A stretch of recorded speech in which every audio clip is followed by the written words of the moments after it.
Hello, all, and welcome to the second half of the third Soccer Reviews podcast. We had way too much material and too much good stuff to squeeze down into one, so we figured we'd give it one more little go for the third podcast. On this half, we talk about the best synthetic in the market, how diving is affecting the current game, and we answer some Facebook questions that you guys have left on our Facebook page. We hope that you enjoy this half of the third Soccer Reviews podcast. We got things back underway by tossing around our opinions on what we think is the best synthetic in the market. Well, speaking of synthetics, John wrote an article the other week about the best synthetic material on the market, and he mentioned Hybrid Touch on the LZ and Kangalite 2.0, which is on the CTR. I was just wondering what your guys' thoughts on that are. Well, I'll go first because everybody knows exactly what I'm going to say because I've said it already. Yeah, exactly. Everybody knows. Kangalite 2.0, and we actually had a comment on that article that was like, said something to the effect of, if synthetics are trying to get close to leather, then they're not really synthetic. Well, yeah. You are welcome to your opinion, but Kangalite 2.0, if they slap that junk on every single boot that hits the market, long story short, this guy will own every single boot that's on the market. Love it. It's my favorite, and I really enjoyed it. Okay, Isaac, what about you? Jesus, I'm looking at all the boots I have, and I don't even own that many synthetic boots, so I really don't have much of an opinion. The only one that I do have is the Tajin upper on the Umbro GT Pro, and that's one that I don't think should be on that list because it's not, it's not all that great. I mean, it's just an average synthetic upper, and it's certainly not anywhere near to the quality you get with a leather one. So I actually get to review one or two pieces of synthetic through my job, and a very nice job that is, by the way. Just sucking up to the owner there. Yeah. So the one that the most predominant synthetic boot that I reviewed is definitely the synthetic Myco 250 and that upper is absolutely fantastic. It gives you a great touch, but the durability of it is just what blows me away. I cannot destroy the boot. It's actually fantastic in terms of how durable an upper that is. I use it on synthetic, and it actually holds up really well. In terms of other synthetics I've reviewed, I suppose you could claim I've got a bit of Kangalite on my Nike Greenspeed, and I know that that's Kangalite 2.0, and a very thin version of it, might I add. If there was a boot that had a thicker Kangalite and had covered the whole boot, i.e. the CTR3, I know it would be very good. So I could understand why Andrew absolutely loves the Kangalite 2.0 because there's a little bit on my Nike Greenspeed and it's pretty damn good. But last week when we got done with the second podcast, which if you haven't listened to, that's 40 minutes of your life that you have not spent living to the fullest. And you should go take care of that right now and then listen to the first one so that you can feel as cool as we feel every day by knowing all the stuff. But last week, after we got done, Jordan, who, if you haven't listened to those other two, you wouldn't know this, but he's our in-house referee. He's pretty much the only one of us that puts in most of his time testing the boots, actually as a referee, which I think is cool. Because you don't really get that perspective on any other sites. But he actually said that one thing that is a huge deal in the football world today, and it's kind of been growing and growing and growing, is diving. Which, by the way, a little update, this is why I want to do this segue. FIFA 13, from the last podcast, talked about who had the diving trait. Steven Gerrard, as I mentioned, has the diving trait. Guess who on Liverpool does not have the diving trait? Oh, man. I don't know anyone that dives on Liverpool. Yeah, Liverpool are a really, really good team when it comes to diving. Well, they're just really good in general. Like, they win all their games. They're brilliant. This is terrible. Well, anyway, if you happen to actually watch the Liverpool games, you would know that one Mr. Luis Suarez tends to enjoy embellishing, and he, on FIFA 13, has not been gifted with the diving trait. Wait, you actually for real? I am for actually real. for real? I am for real. Oh my god. Luis Suarez, according to FIFA 13, is not a diver, and Steven Gerrard is. I'm just going to go on the record as saying that is ridiculous, and then move on to start talking about diving. And Jordan, since you're our referee, what are your thoughts on, is it an epidemic, or is it part of the game now? It's so childish. I hate diving, and especially because as the ref, it's actually so hard to pick when they're diving and when they're not diving. I mean, I remember this season, I had a game, I was the ref, and I thought this guy dived. I truly did. He was outside the box, but I thought he dived. I gave him a card for it. And I was really criticised for that by the players. I think I was at Williamstown or something like that. And I was really criticised for giving that card. So, when we do give a card, and okay, it might have been wrong, I thought it was right, and I still claim to this day it was right. Yeah. Of course I would. But, we get criticised if it's for giving a card for diving to trying to stop it, and it might be wrong. Yet, you see your Premier League footballers, Suarez, Ivanovic, everyone who's dived this season, they pretty much get away scot-free. That's what I really don't understand, and it's hard for us to cut it out as a referee. People say, oh, the refs need to cut down on it. Oh, come on. When you watch the game, you can't tell when people are diving or not until after you see a replay, and we don't get a replay. So that's why it's pretty hard to really cut it down. So because you don't get a replay, and Andrew and Isaac, you can hop in on this, should there be video panel review after the fact, and then they can get fined or suspended or whatever? For Almost diving? certainly. For diving? Yeah. I don't think so. In game, have the game stop and Yeah, people are suggesting it. You don't think so, Isaac? and review a Oh, challenge. no. No, sorry, post-match. Oh, Yeah, after the post-match. match, there's a committee just like the dubious goals committee or whatever, and they fine or whatever they deem necessary the punishment people that dive. I think it's pretty hard. We just had the Gareth Bale incident, and Oh, then that was shocking. where everyone thought he dived, but then Sean Maloney came out saying that he actually clipped him. Mm-hmm. So everyone thought that was a dive, and now apparently it wasn't. So it's really hard to tell. But for obvious ones, yeah, I agree with that. I think there should be a committee that finds players who do that. Yeah, Luis Suarez, he pretty much broke if that was the case, though. Yeah, I just think Yeah. it's kind of a slippery slope, and I'm not a referee, obviously, but when someone is falling down in anticipation of the contact or getting ready to, but then they actually do get fouled. And so in cases like that, what do you do? Well, the thing is, though, sometimes you can tell when it's a dive. We're told as referees, if the player arches their back and if they lift their legs up, that's the signs you have to see for a dive. And also, okay, all right, we bring him up a lot. Suarez did a dive last week, and it was when he was in the box, and I'm not sure if you guys saw it. It's like he jumped up. Yeah.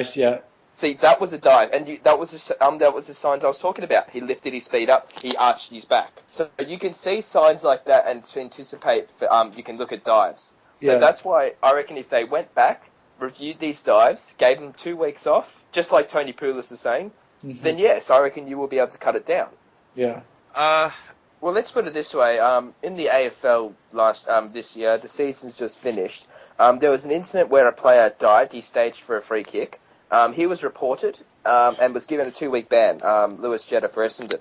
So straight away, it's not like the NBA that's done 8 incidents and you get banned. Lewis Jetta did it once and he got banned straight away. Pretty sure it was Jetta. No, sorry, Leroy Jetta, something like that anyway. So, they've gone straight away, ban. So I'm pretty sure with the EPL, they can. And players would think about it twice. They might think, I don't want to get suspended. I might try and reduce my diving. Yeah. It'll definitely reduce the incidence of diving, I reckon. But think that that's what that's going against. And I hate diving just as much as the next guy. Maybe more than the next guy. I don't know who the next guy is. But at the beginning of the match and all the week leading up to the match, you're told to do everything in your power, to give everything to the club, everything to the team, win at all costs, do whatever it takes. And like I said, I hate diving, but if you're in the moment, and Liverpool finished 0-0 this past weekend, right? I think. Yep.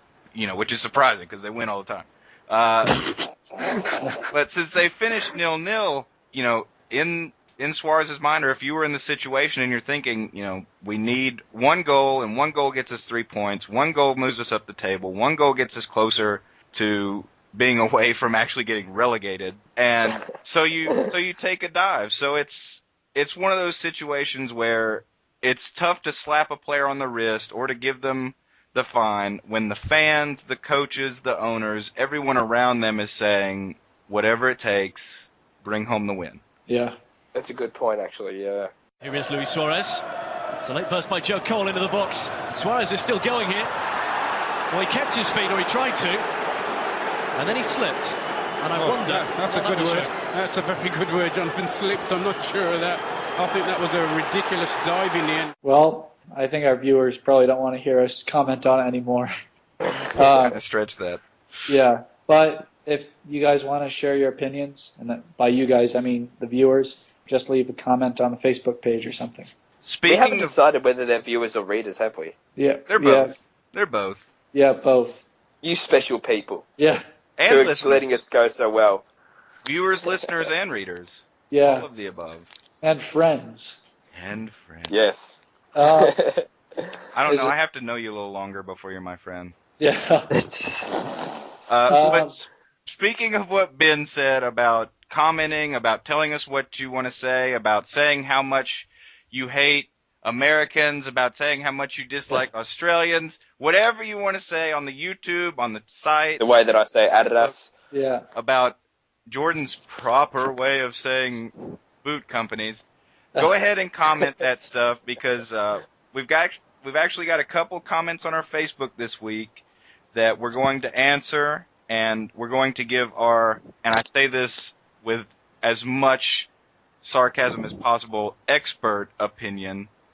But anyway, the first question we're going to jump into this week is from Alan Zhang, and he asked, for the Nike ID, has the material of the Vapor 8 changed with the release colorways, or is it still the original Mango colorway material on the Nike ID? Well, actually, the very first Nike IDs that were released were of the leather finish Vapors. And I remember a lot of people were quite perplexed by it. They were saying, hang on, clearly the Mango Vapor is a synthetic, that peach fuzz thing. Why the Nike ID a leather finish? I believe they've still got this leather finish. I haven't seen any of the new Nike IDs, but it would be very similar. It should be very similar to the Clash colorway and the Seaweed colorway Vapors.